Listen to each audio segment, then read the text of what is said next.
Designer cover নিয়ে আসবে? এটা কি এনেছো? সাদা থান? আরে এটাও তো একটা ডিজাইন, বরফ মার্কা, তাই তো সাদা। যেমন টেকসই তেমন দামেও সস্তা। ছোট হলে আর একটা এনে দি বলো, সেলাই করে কভার বানিয়ে পরে ফেলো। না, পারবো না। তোমার মতো ওই শাড়ি ধুতি লুঙ্গি জুড়ে কভার বানাতে পারবো না। আমার ডিজাইনার কভারই চাই, এক্ষুনি যাও। এই দেখো লেপি, বেশি গরম দেখাবে না, আমার একদম সহ্য হয় না। ও তাই নাকি?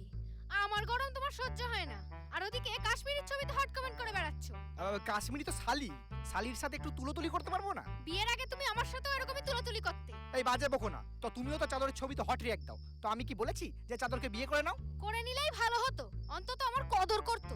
আর আদর, আমার মতো আদর কি দিতে পারতো?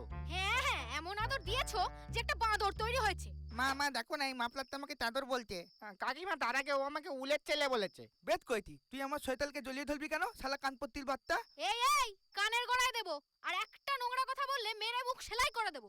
মা তালাকে বাবার পেতনটা সেলাই করে দাও, ছিলে ধুতি দেখা যাচ্ছে। এই বেরো, বাপের সাথে ফাজলামি হচ্ছে। মায়ের মতো কথা শিখেছে। এই কি বললে? আমি শুধু কথা বলি আর তুমি কি কথা মুড়ি দিয়ে বসে থাকা?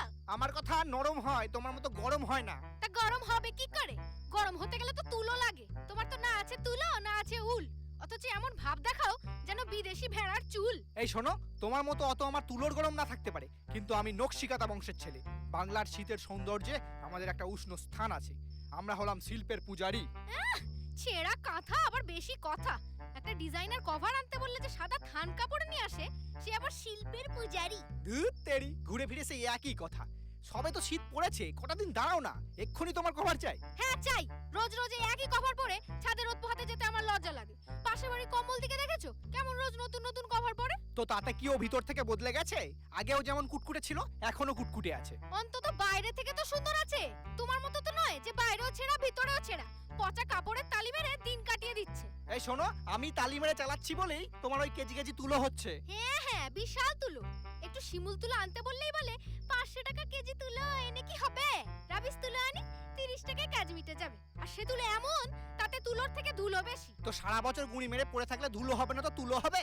তোমার সিজন তো এই শীতের কটা দিন, তারপর তো আবার সেই প্যাকেটে চলে যাবে। আমি প্যাকেটে যাই বা রকেটে যাই, তোমার জানার দরকার নেই। আমি শুধু শেষবারের মতো জিজ্ঞাসা করছি, তুমি কভার এনে দেবে কি না? তুমি কি ভাবছো আমি তোমার ভয়ে এক্ষুনি কভার আনবো? কখনো না, আমি নিজের ইচ্ছায় এক্ষুনি কভার আনবো।